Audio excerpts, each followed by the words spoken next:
अस्सलाम वालेकुम जी, मैं हूं नजमुल हसन बाजवा। आपको हमारे फेसबुक पेज और यूट्यूब चैनल पर खुश आमदेद। नाज़रीन कराम, बहुत पहले से ये एक बात स्टैब्लिश थी, ये नहीं नज़र आ रहा था तो पाकिस्तान मुस्लिम लीग नून वालों को नज़र नहीं आ रहा था कि नवाज शरीफ साहब जो है ना वो उनके साथ जरदारी साहब हाथ करेंगे। मतलब इन्होंने बजाते खुद ये माना हुआ है कि जरदारी साहब जो है वो किसी के उस तरह से सगे नहीं हो सकते, अपना मफाद निकालते हैं और फिर साइड पे हट जाते हैं। अभी भी नवाज शरीफ साहब को या नवाज शरीफ साहब की पार्टी को बीच कुएं में फेंक कर जरदारी साहब ने बिल्कुल अपने आप को जो है ना वो अलग थलग कर लिया है, गेम कर दिया। इस बारे में मुझे आपको बताना है। Number one. नंबर टू, इस वक्त आप शोर सुन रहे हैं नवाज शरीफ साहब पाकिस्तान वापस आ रहे हैं, नवाज शरीफ साहब जो है ना वो इनकलाबी बनकर पाकिस्तान आ रहे हैं, नवाज शरीफ साहब पाकिस्तान आकर फलां कर देंगे, नवाज शरीफ साहब पाकिस्तान आकर जो है ना वो इमरान खान के खिलाफ खड़े हो जाएंगे। जनाबे वाला ये सारे का सारा जो एक मामला है ना, ये एक जाला बुना जा रहा है जिसकी बुनियादी झूठ पर है। ये झूठ कैसे है ये भी मैंने आपको बताना है, और उनकी पाकिस्तान वापसी किस तरह से मशकूक हो गई है ये भी बताना है, और सऊदी और कतर की कॉल्स का क्या किरदार है, कतर का बिलखसूस क्या किरदार है, और फिर शहबाज शरीफ साहब जो है ना वो चूंकि कतर जा रहे हैं तो वहां पर जो है ना वो मियां नवाज शरीफ साहब को लेकर क्या होगा, वहां पर इस तरह की जो है ना वो बातें क्या होने जा रही हैं, इस बारे में मैंने आपके साथ शेयर करनी है। एक ये भी आपको बता दूं कि आज के दिन पाकिस्तान तहरीक इंसाफ के एक अहम मामले में सुनी गई है। वो क्या मामला है वो भी आपके साथ मैंने शेयर करना है। सबसे पहले जरा ये नवाज शरीफ साहब के वापस आने वाला मामला सुन लीजिए, उसके बाद में फिर जरदारी साहब और आगे फिर ये जो पाकिस्तान तहरीक इंसाफ को थोड़ी समझ लीजिएगा कि एक जगह से एक फ़ायदा हासिल हुआ है, उस बारे में आपको बताऊंगा। लेकिन सबसे पहले जरा ये नवाज शरीफ साहब वाला मामला सुन लीजिएगा। नवाज शरीफ साहब सितंबर के आखिर में पाकिस्तान आ रहे हैं। इस वक्त तक जावेद लतीफ़ साहब ने चूंकि इस बात को अनाउंस कर दिया हुआ है, और वो आकर सीधा जेल भी नहीं जाएंगे बल्कि लीड करेंगे, ये भी उन्होंने बता दिया। बहरहाल ये तो कौन सा पाकिस्तान का कानून है जो उन्हें जेल जाने से रोकेगा ये मुझे पता नहीं है, लेकिन हकीकत ये है कि जिन नवाज शरीफ साहब को बहुत बड़ा चैगवारा बना के पेश करने की कोशिश की जा रही है कि वो बाहर जनाब पूरे ऐश जिंदगी छोड़कर पाकिस्तान में बुरे हालात में आ रहे हैं, ये सरासर झूठ है। असल कहानी यह है कि 25 सितंबर के बाद जो है ना वो लंदन में मिस्टर मियां मोहम्मद नवाज शरीफ साहब स्टे नहीं कर सकते हैं, क्योंकि इनकी वीज़ा एप्लीकेशन को आप समझिए वीज़ा अपील को रिजेक्ट हुए तकरीबन 6 माह मुकम्मल हो जाएंगे 25 सितंबर, और 25 सितंबर को इनको किसी भी सूरत हाल में लंदन को छोड़ना है, इंग्लैंड को छोड़ना है, यूके को छोड़ना है, और ये छोड़कर इन्हें किसी दूसरे मुल्क में शिफ्ट होना है। अब इससे पहले ये हवा बनाई जा रही है कि नवाज शरीफ साहब चुके पाकिस्तान में आ रहे हैं। अच्छा, अब यहां पर बात समझ लीजिएगा, अगर इनका वीजा रिजेक्ट हो गया, चूंकि वो अगस्त में रिजेक्ट हुआ था पिछले साल, फिर उसके बाद अपील हुई और अपील रिजेक्ट हुए भी 25 सितंबर को 6 महीने हो जाएंगे। तो अगर ये ऐसा ही है, मिसाल लें कि अगर वो वहां पर नहीं रह सकते हैं तो क्या इसका मतलब है वो पाकिस्तान आ रहे हैं? नहीं जनाबे वाला, ये बात भी मशकूक है। इसे हिफ्ज़े मा तकद्दुम आपको बताया जा रहा है कि नवाज शरीफ साहब पाकिस्तान में आ रहे हैं, नवाज शरीफ साहब पाकिस्तान आ रहे हैं, प्लान जरूर है, लेकिन डर इमरान खान का है। इमरान खान ने जो समझ लीजिएगा कि एक डर बनाया हुआ है, उस वजह से इन्होंने ये देखना है कि चीजें उनकी फेवर में जाती हैं, मतलब चीजें नून लीग की फेवर में जाती हैं या नहीं जाती हैं, उसके बाद डिसाइड किया जाएगा क्या है वो पाकिस्तान आते हैं या नहीं आते। इसके अलावा इसमें ना कतर का बहुत ज्यादा खास तौर पर जो है ना वो रोल है।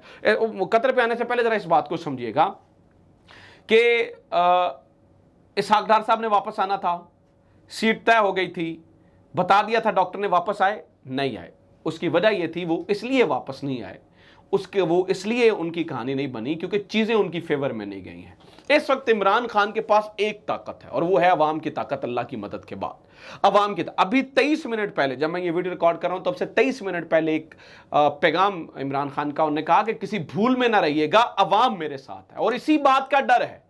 अगर तो चीजें किसी जगह पर इमरान खान थोड़ा सा डाउन हो गया तो ये मियां नवाज शरीफ साहब को वापस लेकर आएंगे, अदरवाइज मियां साहब वापस नहीं आ रही है। मैं आपको कैटेगोरिकली बता रहा हूं, ठीक है। मैं ये नहीं कह रहा हूं कि ये बिल्कुल जो है ना वो 100% ऐसे ही होने जा रहा है, लेकिन ये मशकूक है मियां नवाज शरीफ साहब का वापस आना। अगर चीजें नवाज शरीफ साहब की फेवर में गई, इमरान खान डाउन हुए, जो कि होते हुए मुझे नजर नहीं आ रहे, तो मियां साहब वापस आएंगे। अदरवाइज 3 मुल्कों का प्लान है, सऊदी अरब, अमेरिका या कतर, इन 3 मुल्कों का प्लान है, और ज्यादा चांसेस हैं अमेरिका जो है वो चले जाएंगे, लेकिन कतर और सऊदी अरब यहाँ से चुके बताया जा रहा है कि रवाबत भी हो रहे हैं, कॉल्स भी आ रही हैं, सिलसिलाकार भी बढ़े हुए हैं। और यहाँ पर सबसे बड़ी खबर यह है कि 22 और 23 को शहबाज शरीफ साहब बजाते खुद कतर जा रहे हैं। अब इसको भी इस पैराए में आप देखिए, वो कतर जा रहे हैं, और कतर जो है वो हमेशा से, कतरी खत किसको भूल गया है, कतर हमेशा से रेस्क्यू करने के लिए आता है इन्हें, ठीक है। कतर हमेशा से रेस्क्यू करने के लिए मौजूद रहता है और इस बार भी बताया जा रहा है कि बहुत ज़्यादा चांसेस हैं कि कतर जो है ना वो यहाँ पर इन्हें रेस्क्यू कर लेगा और कतर जो है ना वो यहाँ पर होके जो है ना वो इनको किसी तरीके से यहाँ से बचा लेगा। अब यहाँ इस बात को समझिएगा कि कतर, सऊदी अरब या अमेरिका यहाँ पे जा सकते हैं और पाकिस्तान, ये 4 मुल्क हैं यहाँ पर जो है ना वो उम्मीद है, लेकिन ये सारी चीज़ें जो है ना वो डिवाइडेड है। अभी तक इमरान खान के ऊपर डिपेंड करता है कि इमरान खान यहाँ का माहौल कैसे बनाते हैं। तो ये बात तो तय हो गई है कि कतर और सऊदी अरब या ये मुल्क जो है वो किरदार अदा कर सकते हैं।